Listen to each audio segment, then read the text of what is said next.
Hello and welcome back to Link Between Worlds, Part 6, and yeah, we are entering the Tower of Hera.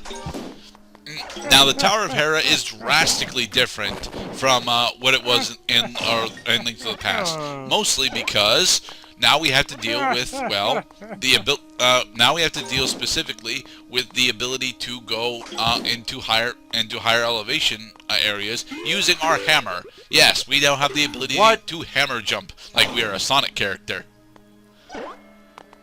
The game lets you get on a wall even though you're on a diagonal axis with the wall? Yes. I think that might have pissed me off to the point I would have had to look up a guide video. Why?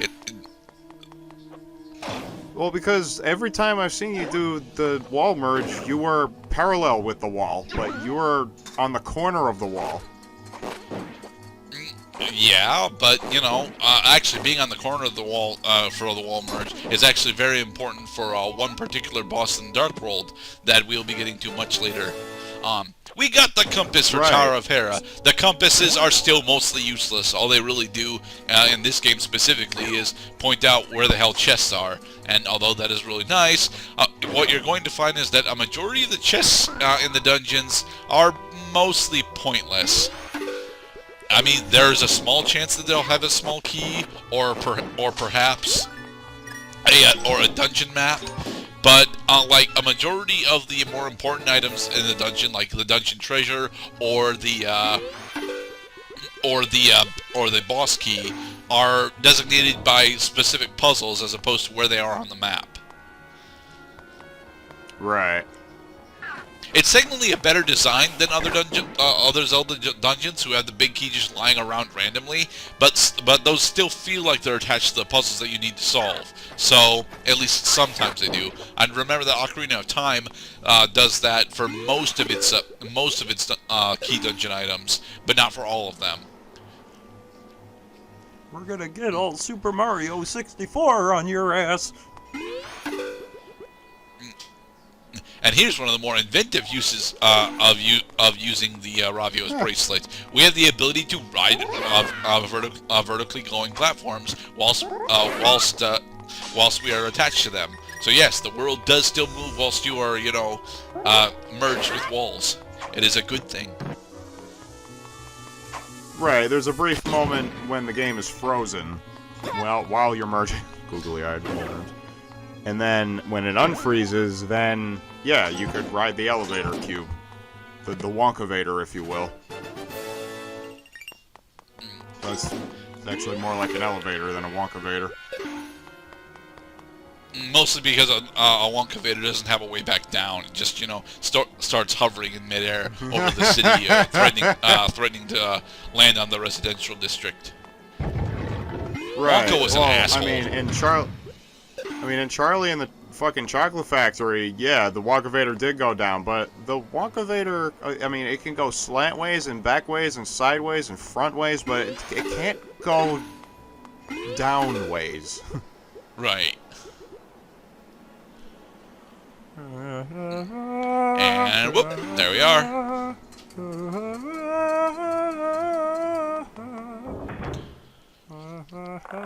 Oh no, a bunch of Stolfos. Whatever will we do?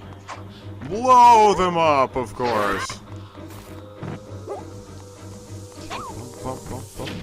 Now, our normal bombs are actually... Infinite bomb supply has got to be pretty fun. Yeah, infinite bomb supply is one of the... infinite ammo, bomb supply, and magic is technically one of the best things about the Ravio energy system. But what it really does is it allows me to use bombs in combat, which is something that I don't really, you know, recommend doing in Link to the Past because of how finite your early bomb supply actually is. Right. Thankfully, Link Between Worlds solves that by tying bombs to energy. Stupid bugs. I will say, though, that tying all of our items to energy is what makes using specific items slightly worse than they were in Link to the Past. Specifically, the bow. You remember how many arrows you got at the end of the game in Link to the Past, dude? Was it like 50? 70. But yeah, because of how the Ravio energy system works, you're only allowed to get like 4 bow shots off before you have to take a significant rest.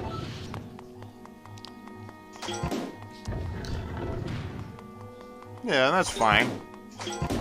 It's usually fine as long as the enemy encounters are programmed with that in mind, and they usually are.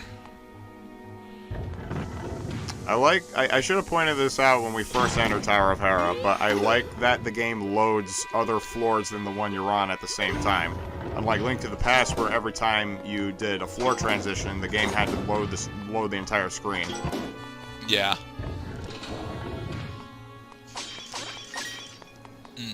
But here's one of the problems with hammer jumping: the timing puzzles that they want you to do.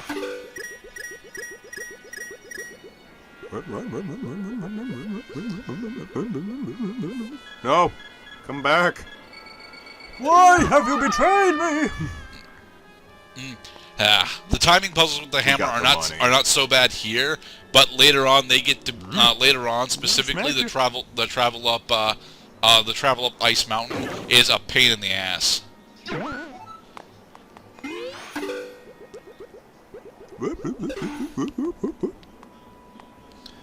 Oh, I was waiting for you. Yep. And a silver rupee. Yay! Lucky you! Yay. Bottle of energy for the highest reason. value of a single rupee, and this game specifically, is 300, and it is the gold rupee. Gerda, I think what the game is trying to tell you is you need to go all the way around in order to not die. I don't want to go all the way around. I just want to pop on the platform that shows up. You must. Alright. See, I don't have to go all the way around. I end up going all the way around any goddamn way, but... Look at this troll-faced little douchebag frowny family.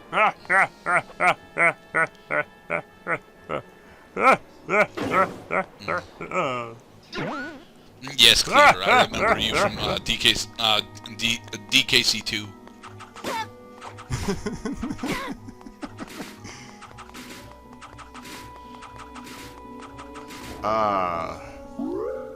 The floor of peril. But what is this? Oh, look, fairies! I wonder why they gave us access to fairies.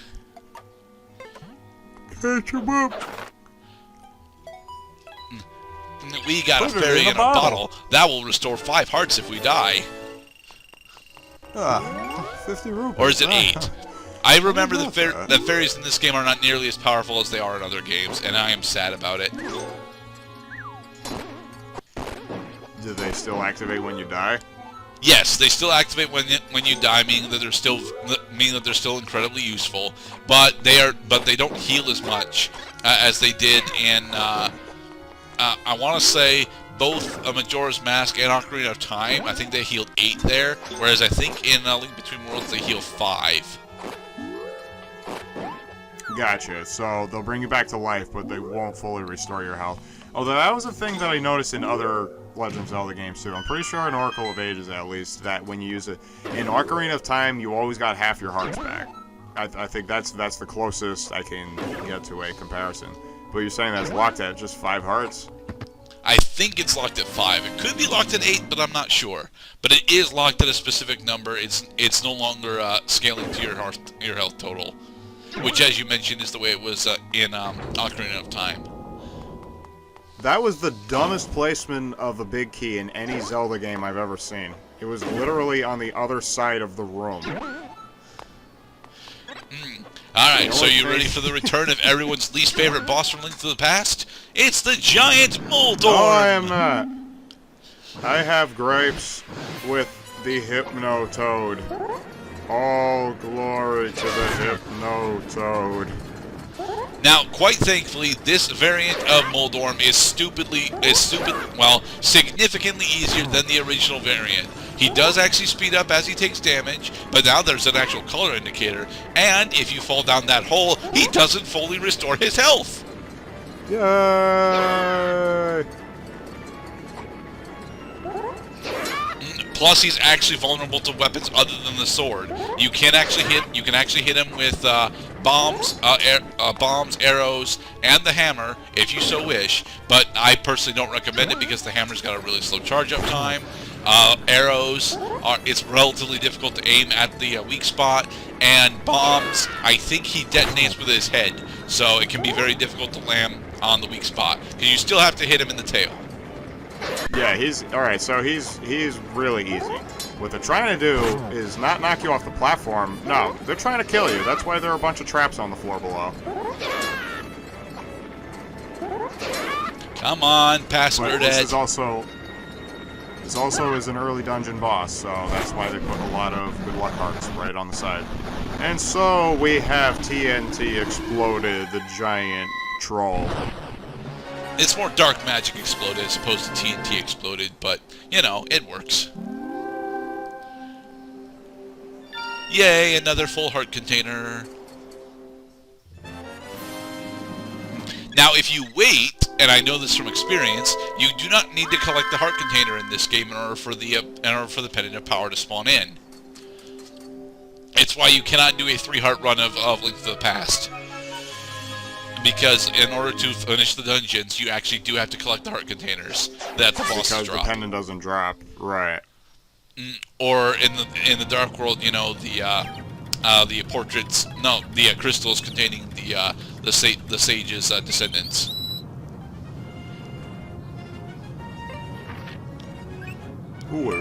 But why are we flying back to Eastern Palace, Mr. Cloud? Yeah, I'll bring you. Hold your horses. I bet Link always has at least one chance to peek up her skirt before she goes. Possible, but I think that if he was, Irene specifically would zap him with dark magic because she does have a limited amount of dark magic. We'll never get to see it, but she's, you know... What are you looking but at? She is, you know, the apprentice of Syrup, so she's got to have at least some form of dark magic under her belt. Oh, Link, you pervert. And here we have a returning enemy, the Holy Like-Like. shit. Like-Likes are very large and they can't eat your shield. Likey. But aside from that, they're, you know, relatively simple. Here we go, into Syrup's hut. Yes, one of the Maiamais ended up in Syrup's hut. Like the Hansel and Gretel gingerbread house. Not really. It has more magic in it than the Hansel and Gretel house had. But just like the Hansel and Gretel house, it was also adorned with bones on it. Bones! Now, did Hansel and Gretel actually make mention of the bones on the witch's house? No, they didn't actually make mention of the bones. I mean, it would have made, you know... So I don't know what you're talking about, kids. It's, those are Halloween decorations. You see, we're doing Christmas and Halloween.